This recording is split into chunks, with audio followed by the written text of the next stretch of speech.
Hello, everyone, and welcome back. Today we're looking at the Constellation class.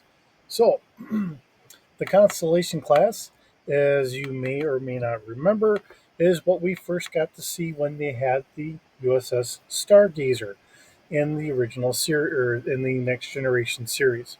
So, since then, we've had the Hathaway, the Stargazer, the Magellan, which was destroyed. We have the Gettysburg, the Victory, and of course the USS Constellation itself. And three other ships have been built. So, not a very big group of ships for this type.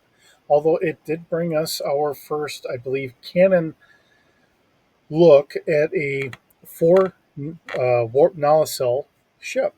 So this is the first time that on screen we've actually had one that had four nacelles, something different than just the two. So Gene Roddenberry had always said that they always had to have the warp nacelles in pairs. Anytime that we had gotten to see anything that was a single before the Next Generation, and that was from FASA.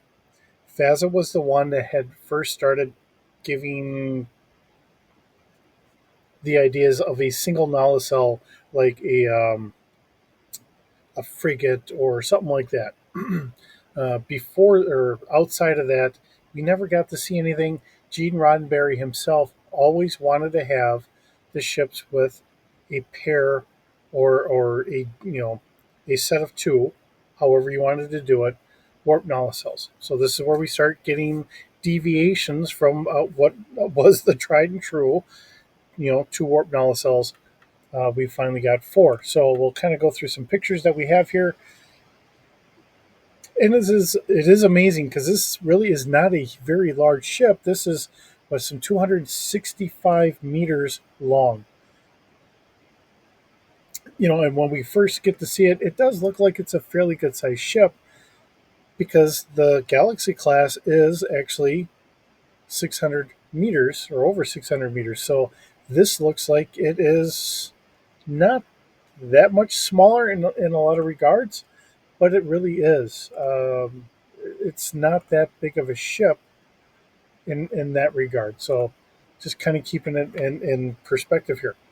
So being here on Daystrom's website, which is where we're starting off with our Star Wars or our Star Trek, I'm sorry, because I'm doing Star Wars, Star Trek, G.I. Joe, and so many other things to get to as well, all to bring into our D6 universe.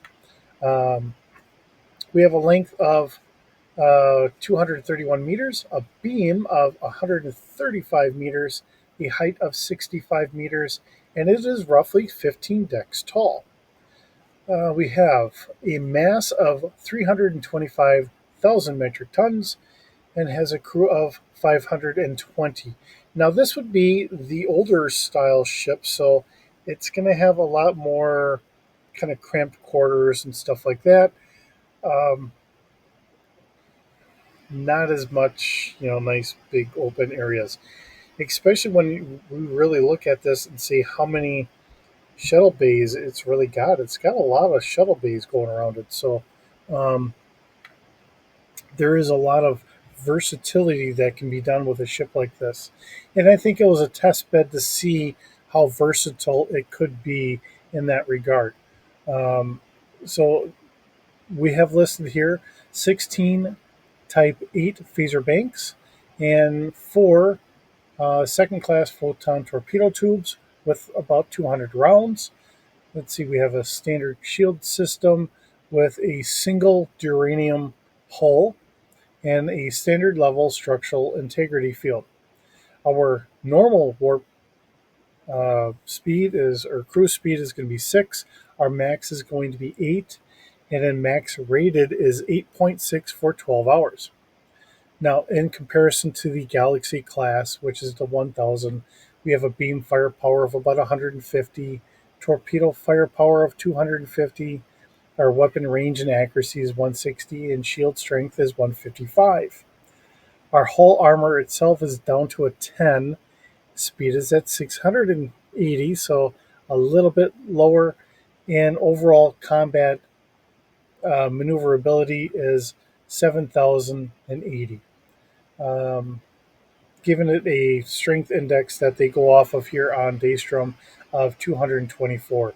Has a diplomatic capability of 5, so not the worst, but not the best, right there in about the middle. Expected hull life is about 80 years. A minor refit is figured for 1 year, a standard is for 1 year, and a major refit is going to be roughly every 10 years. So, all the different notes that we have here on Daystrom, the Constellation class was fielded during the 2280s as a modern counterpart for the Constitution class then in service. Like the Constitution, the Constellation required a requirement issued in 2272 called for a vessel capable of long duration exploratory, scientific, and diplomatic missions. The new ship was to be able to perform this role over the longer ranges called for now that the Federation has acquired new members beyond its previous borders. In addition, the Constellation's combat capability was to put it ahead of the current or projected vessel of the Romulan and Klingon empires. The Constellation's configuration marked a substantial change in Starfleet design practice over the time, or of the time.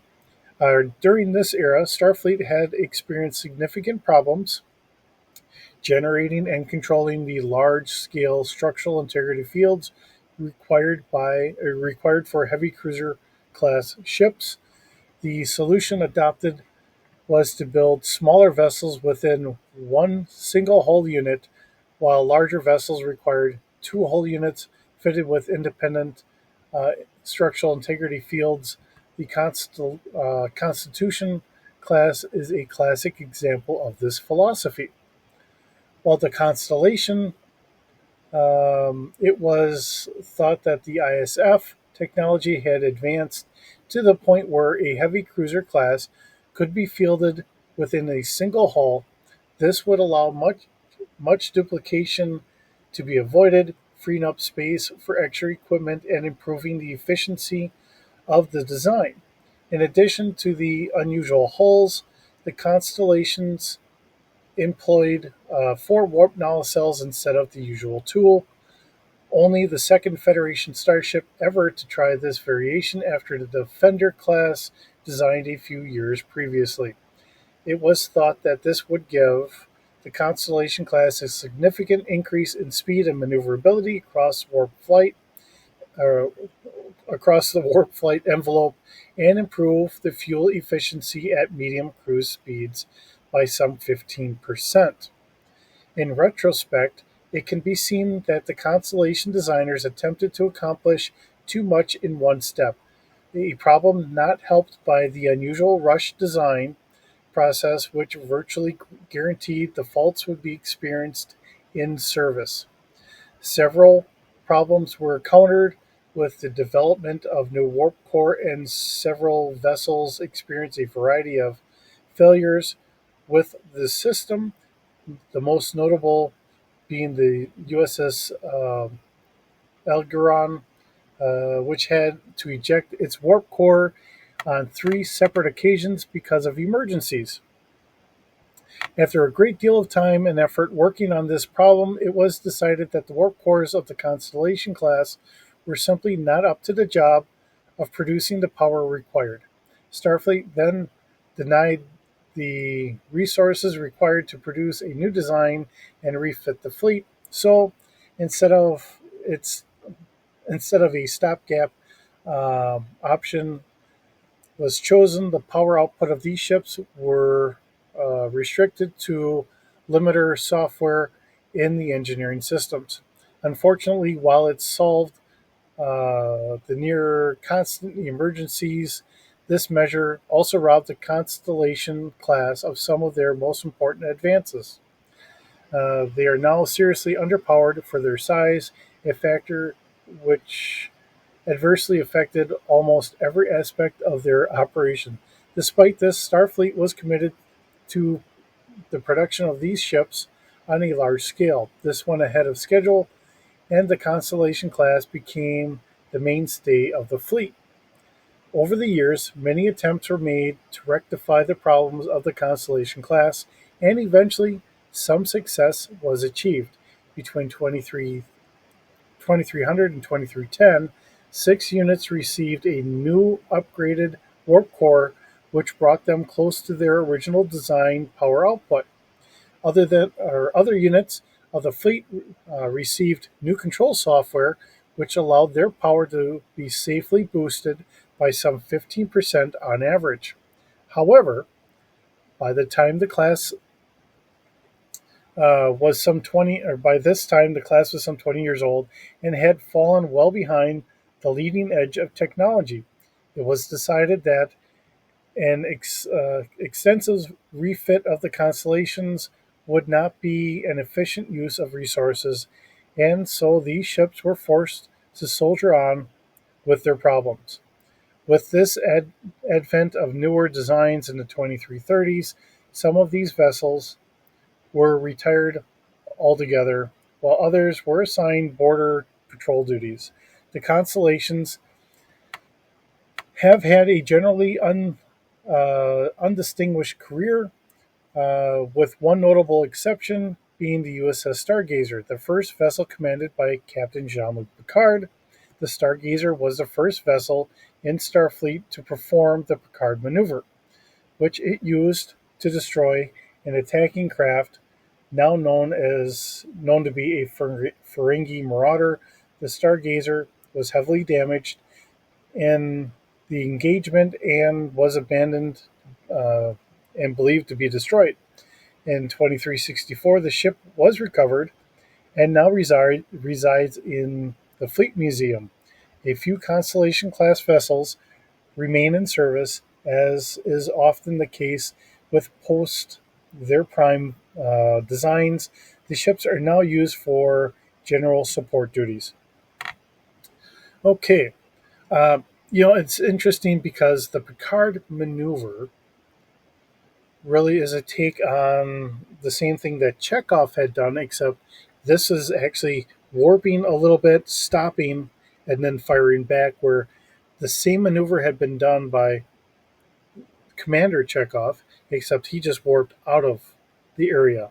Uh, Close and similar, but the difference is to warp out of it or just out of an area, stop, and then attack. That's the actual Picard maneuver. Although jokingly on set, having Patrick Stewart constantly trying to crisp up his uniform because that's what the directors had wanted, was always kind of dubbed as the Picard maneuver. Just some of the funny things that happened on the show. Okay, so let's look at the Constellation class here in our D6 universe. So again, these are stats coming from D6 Holocron. They are the ones that created this. It wasn't me yet. I'm still kind of working on a couple things and trying to get out. It's just that time of year trying to get everything all wrapped up for the winter season that's coming ahead, and it's coming quick. So unfortunately, I'm spending time outside and trying to get other things done here. So, looking at the Constellation class, this is a exploration cruiser, capital scale. Now we have it listed here being at 302 meters long, 157 meters wide, and 78 meters tall. So that is a slight difference, and the mass here is different. This is 1,345,000 metric tons for the mass, so that's significantly larger. This does put this about half the size compared to what we were looking at on D6 Holocron, which has it almost a third of the size. So again, it's always one of those things when you go from one source to another, people change things and it just happens to be what it is. Okay, so this is a size 6 starship. Has an autopilot of 2D plus 2. So, it is a more rudimentary piloting system. Yes, you can have it do an autopilot to try and get you here and there. It's just about our standard, being at a 2D. So keep that in mind. Now this has a crew listed of 350 personnel. instead of 550, I believe it was before. And it has a skeleton crew of 35 in order to operate this at a plus 10 difficulty. We have passengers for 150, which might be where our crew requirement kind of comes in. Um, take it for what it is. Just throwing that out there. Now, we do have cargo capacity at 100,000 metric tons. Should have enough consumables on board for 3 years. Now, this being a slight deviation here, now this might take it after things have been changed or whatever, has a standard warp cruise speed of 5.3. A max warp is 9, and a max rated is 9.2 for 8 hours. So that is different from what we have on Daystrom. Now it has nav computer. Maneuverability is 1D plus 1. Um, whether you agree with that or not, um, I don't know. I really don't know what to say on that one. There's a part of me that says with a 4 warp cell, you should be able to get a little bit more maneuverability out of it. But it is what it is.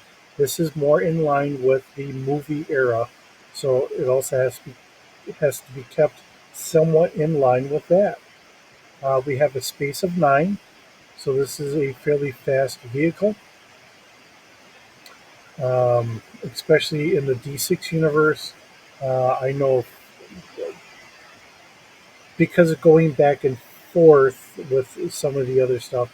Now, for Starfleet, I think this is, for the Star Trek universe, this is pretty good. When I think of the Star Wars universe, this is a fairly fast vehicle for its size, really.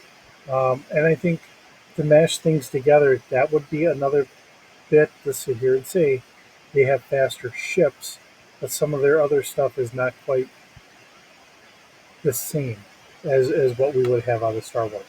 So, like the hull, we have a hull of 3D, which is pretty respectable here in our Star Trek universe. Although Star Wars, there's ships, plenty of ships this size that have a more resilient hull.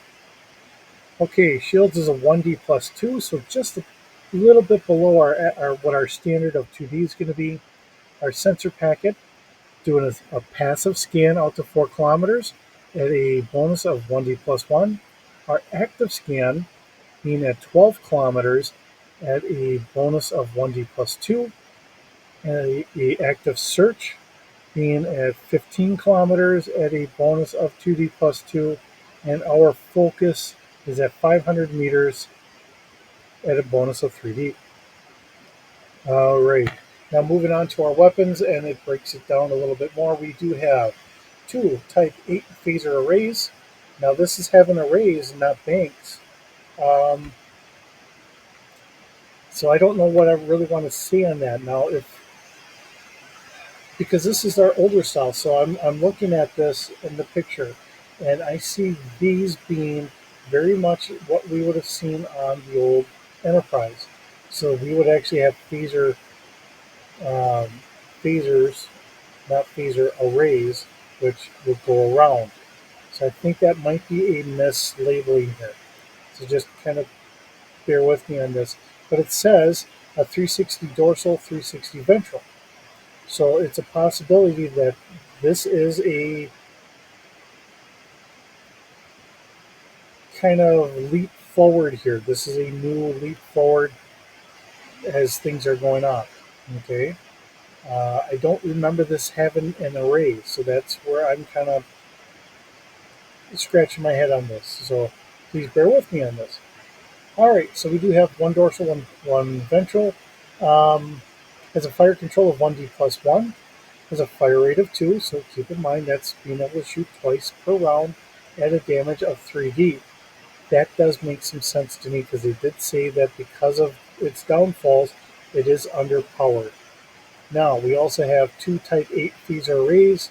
Now, these are 180 degrees aft port and 180 degrees aft starboard. So this is going to be our port and starboard kind of on the side here. somewhere, I don't know where on the side, but it's going to be port and starboard in the back. And it might even be considered over in here somewhere. I don't know. Just throwing it out there. Okay. Um, and again, it's going to have a fire control of 1D plus 1, fire rate of 1, and damage of 3D. Now it also has the 2 photon torpedo launchers. Now this was a Type 2 photon torpedo launcher, which photon torpedoes. And it has that listed, although it lists only 80 of them, and on Daystrom it was saying 200. So there is a difference there, and just kind of bear with that. Has a spread of 5, so you can shoot 5 torpedoes per launcher, and they are self-guiding, and they do 4D worth of damage each.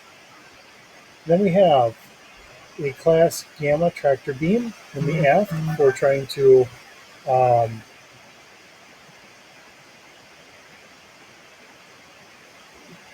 kind of help move other ships or whatever else uh, for emergencies. Has a fire control of 1D plus 1, fire rate of 1, of course, and a strength of 3D plus 2. And of course, we have our Alpha class tractor beam for our shuttle bay, and that is at a plus 2 and a strength of 3D. Now we do have crew quarters. We have 320 basic quarters, 40 expanded, 20 luxury, 15 unusual, and this is rated for, or guessed to be about 16 decks in all. Now we do have 140 escape pods with the capacity for 8 beams in each pod, and this is commissioned roughly about 2304 due to Earth reckoning. Transporters, we have 4 transporter uh, rooms, which can transport 6 personnel on each transporter. We have 4 emergency transporters, which can move 18 persons, and 4 cargo transporters, which can move 400 kilograms per transport. All right. We do have 6 shuttlecraft and 6 shuttle pods for a total of 12 in all, and 40 probes. Now it's interesting to see it in that regard, because when we look up at the picture, and I'm just going to kind of scroll up here a little bit, we see like a bigger hangar here, 2 other little hangars. So I'm going to guess that, and there's a hangar in the front. So 1, 2, maybe 3 and 4. So 5 and 6. So each one of these must be able to hold 1 shuttle each. And then we also have on the side here for our shuttle pods, which are just kind of smaller shuttles that we've seen. In the original series, we would see the shuttle pods, and they may actually have some extra room here because they're using shuttle pods sometimes to do their own repairs out in space, to be able to move maybe fabricated panels or anything else around. So keep that in mind. There might be extra room there for extra implements that might be attached to some of the pods. So I'm just throwing it out there in that regard. Okay, now we've already kind of read through some of this stuff, so I'm not going to read on this, but this does come to us from a lot of the information that they're using. They got from Memory Alpha as well as from Memory Beta. And then there's also the Ship Recognition Manual, Volume 1, Space Dock, and the Demon Apostle. So, it's an interesting ship. If you were to throw it out even farther, I could see a lot more stuff being automated and a very small crew saying, you know what, instead of completely mothballing this, maybe we just throw a very small crew on here and we just use this as a scientific ship, or for scientific research and stuff like that. Seeing that it is underpowered and all that, we can keep a lot of the different scientists happy, or it just gets shoved off to some other planet for their own personal planetary defense or something like that, and maybe they deal with it. Either way, the ship is what it is, and it's an interesting vessel. Like I said, it's one of the first times that we get to see on canon a change in the warp nacelles themselves. Instead of just being two, we actually get four. And it is very reminiscent to what we had with the Miranda class being just this single hull, and then we have the warp nacelles. So, with that, thanks for stopping by. Thanks for visiting. It's always wonderful having you stop by. Excuse me. I hope you're having a wonderful day, and we'll see you in the next video.